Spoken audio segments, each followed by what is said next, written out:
Hello, lovelies. I have another reading for you today.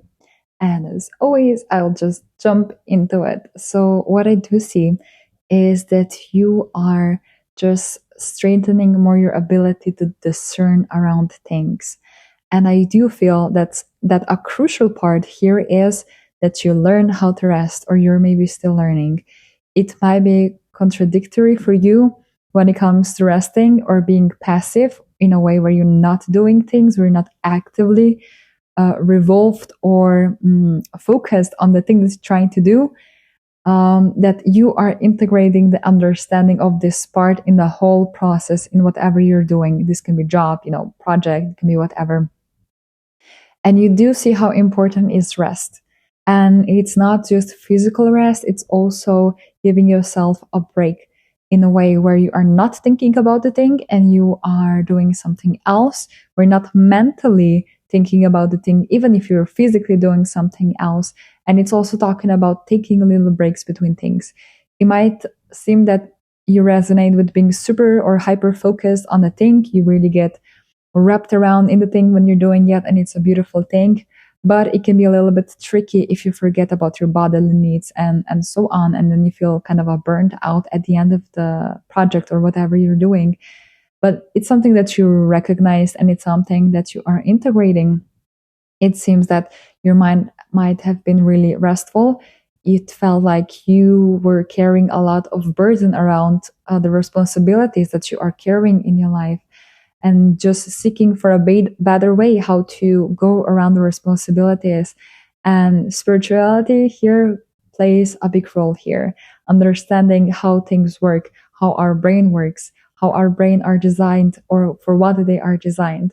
So what I will use here is something that I heard from Bashar, and I mentioned that in other readings, but I will say it here again because I think it's such a beautiful understanding of how we work.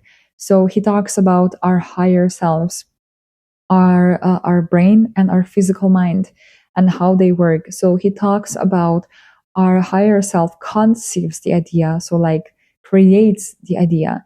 Our physical brain, so our brain receives the idea. So from higher self receives the idea, and then our physical mind perceives the idea. It's like, oh, that's the idea that I got. So that's kind of how it works. I will leave this here if this resonates with you or not, or maybe if you want to look further into this topic that I got from Bashar. But it's something that makes kind of a sense to me without quite deeply understanding in it. I've always been more intuitive person, and I've always listened to my intuition and what kind of made sense, and then just took the concept and tried it or acted out to see how it works in my life. And I'll encourage you to do the same. And so here it's really, again, important to understand how we work and how much of the pressure we take on ourselves that we have to figure out things and also have all these plans how things will work out. But even if you're not that spiritual person, you know that regardless of being well prepared, having all plans, things kind of go their own way always, randomly. Although it's not a random, there's a pattern to it. And it's really understanding, again, going back to the topic, how rest is important part of this.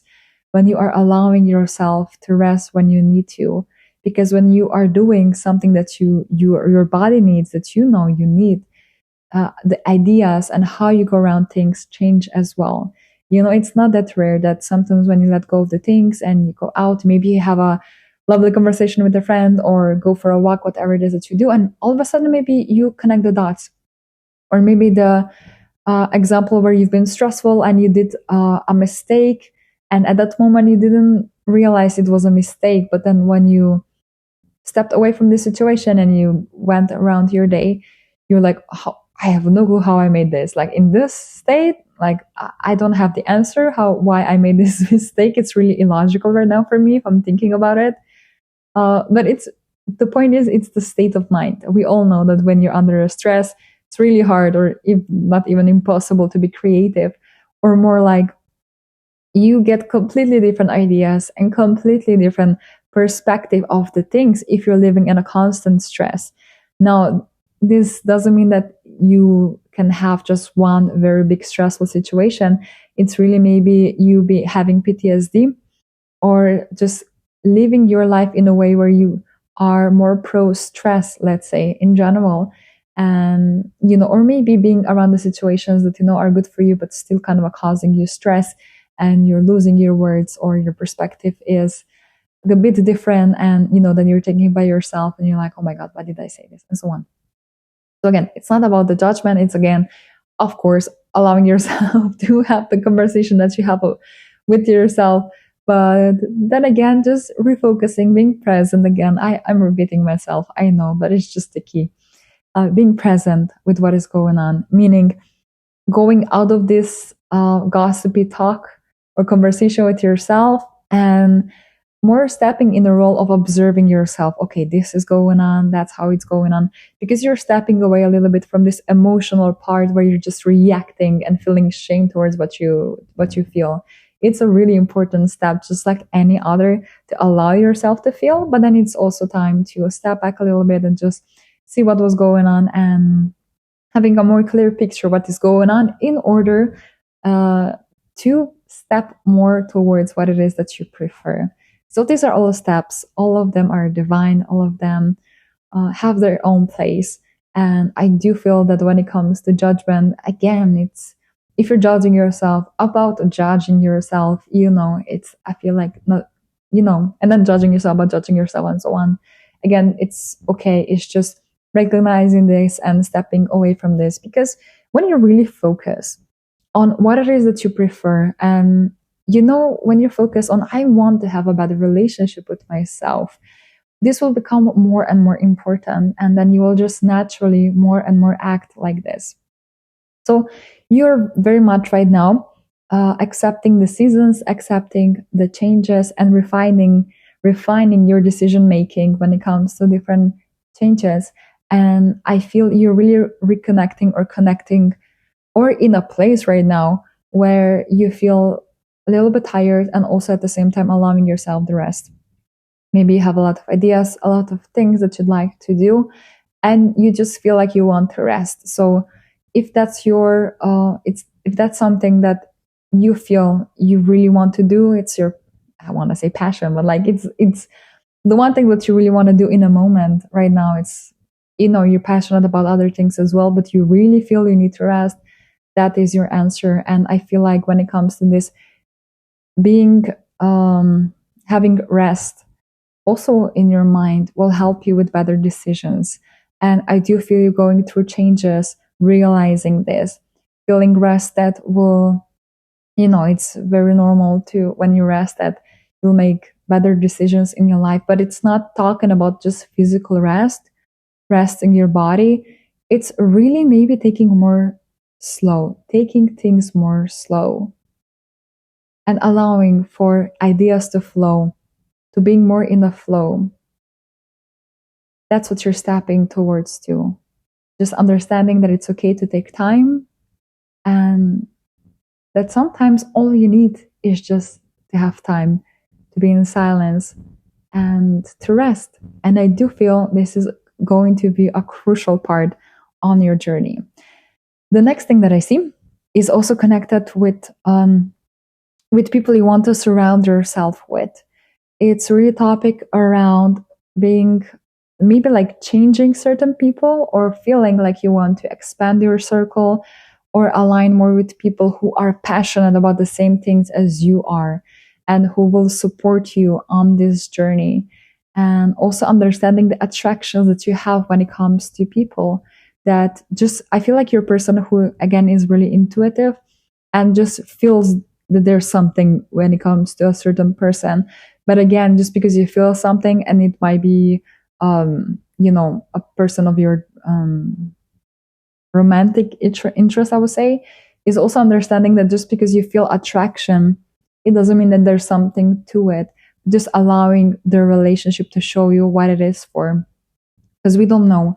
You can feel the attraction and it's undeniable. And, maybe our mind goes all the different places, and that is totally fine. But it's really important to be rooted in reality and allow for a relationship to inspire us. Maybe the thing that we felt and our daydreaming led us to a certain way, and that's all to it.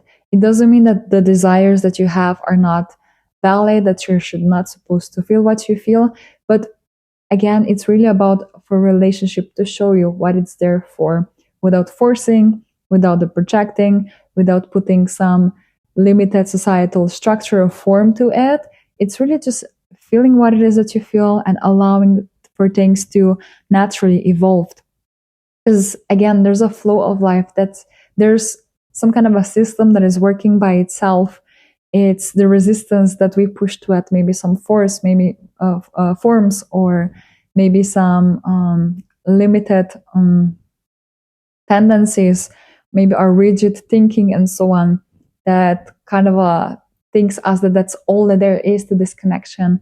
So it's really just following. Again, we don't know what this attraction is there for, and really going with the reality. So again, allowing what relationship to show us what there is, and taking small gradual steps with it to really see where it will take. So again, it's not about not allowing yourself to feel the attraction.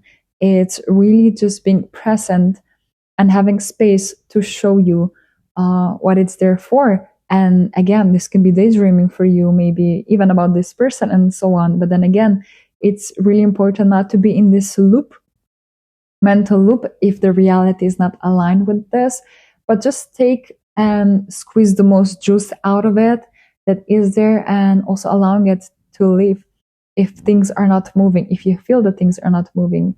Again, it doesn't mean that the wish and desire that you have when it comes to thinking about this is not valid. It's just maybe that that is in your head, and maybe this person cannot give you this what you project onto them. So again, allow for the relationship to show you what it is there for. And I do feel when it comes to the connections, I feel you really wanting to, as I said before, leaning towards the connection that are here to support you, that is going to be kind of your structure, people that you can rely on, and just people that are passionate about the same things as you are, to kind of help you fuel your fire and you help them fuel their fire. Someone who is there to celebrate with you, and someone who is there also to be in your lows. And I do feel that you are also revolving your mind around the attachment when it comes to maybe having a lot of projections and desires and daydreams about the attraction that you feel. It can be just a friendship. It doesn't have to be romantic. It doesn't matter. And I feel like you're really reflecting around maybe spiraling down into this daydreaming and desires when the reality is not reflecting it back to you or going towards that direction. Again, it's really finding the balance of understanding how this just attract. It can be just, you seeing a really attractive person out in the street, and maybe start to daydream and really, I don't know what, or maybe you just met this person once and then you're wishing to meet them again and again, but this reality is not meeting you with this. Again, all is valid. It might be there to maybe redefine you or help you refine your ideas around what fulfills you even more. But this does not mean that this person actually can match you with this desire. So it's really about this. Again, it's not about not having wishes and desires. I do feel that we meet people with who we resonate. And again, if there's a strong attraction, there's something to it. But again, I'm just going to repeat myself. We have to allow ourselves for the relationship to show us where it will go. But again, it may ignite something in us. It may help us redefine or refine more things that we really desire or things that we want. And that's all that there is to it. In every day you meet so many people that just pass you by and you never will remember their faces or know their names. But again, we really don't know how things serve us in life. I think it really takes a very sensitive person to just kind of a sense that there's some kind of orchestration here without logically understanding it. But there's just this sense there's no randomness when it comes to resonance, when it comes to us meeting certain people. And it's really about, again, accepting the wishes, desires that you have, but at the same time allowing yourself the space for the relationship, for the attraction to show you what there actually is to it. And again, not judging yourself or thinking, I'm just repeating myself, but just I feel like I want to say this again. It's not about not feeling the desire that you feel, I think it's really good to maybe come back to this person or situation for the sake of feeling the desire and embodying this in your body. But it's a different thing when you are kind of a holding or maybe expecting for this person to actually be a realization of these desires. It's really, quote unquote, using this person to fuel your desires, your fulfillment, to refine your ideas of it, to really, you know, being as an excuse to embody in yourself the feeling that you feel, the fulfillment that you want to feel. So maybe that's the people that you have. This can be even actresses, actors, singers, you name it. It's as an inspiration to your fire. And again, what I see here, it's really, it's what I feel is like maybe putting too much focus on the benefits that you can get from them instead of realizing that you are already full. It really has to do around neediness, like you feel like you need this from them. Again, it does not valid. I mean, it's completely valid for the wishes and desires that you have around this, but it's really this neediness that I have to get these things in this certain way from this person, in that place, on that date. I'm just exaggerating a little bit. It's this neediness. I feel that you are allowing yourself to let go a little bit. It's the attachment that I'm trying to say. Yeah. It's the attachment to this person, or that things have to go in this specific way, instead of letting go. And again, relationship to show you what it's there for, and at the same time allowing you space, mental space. Again, space in your head, when we were talking before, allowing yourself to rest, allowing yourself to retreat from these thoughts and not holding on them rigidly, but allowing yourself the space for maybe another relationships or other things and other attractions to guide you further towards the preferred desire or your preferred reality. So it's really like a nice combination of noticing attraction, allowing for relationship to show you what is there for, like letting go of the grip of how things have to go, regardless of your wants and wishes. It's again not about not having these desires. It's just you don't know if you will get this from this person or someone else or something else even. It's really allowing yourself the space for this to show you how it will revolve, and allowing yourself time, excuse me, time, space, and rest from this to even have the energy to entertain other attractions that are there. But when you're focusing so much or being so needy that things have to go a certain way, you're really not allowing yourself for life to surprise you in the best possible way. So that's the reading that I have for you today. Again, I hope this was inspiring to you, or it brought you some kind of a clarity, or maybe some comfort even, because that's my passion. That's what I do. I love to talk. I love to talk about things. I love to see how the story kind of develops and connects with the cards that are in front of me. So I really hope that this helps you in any kind of a way. It helps you feel more at peace. It kind of maybe puts more oil to your fire.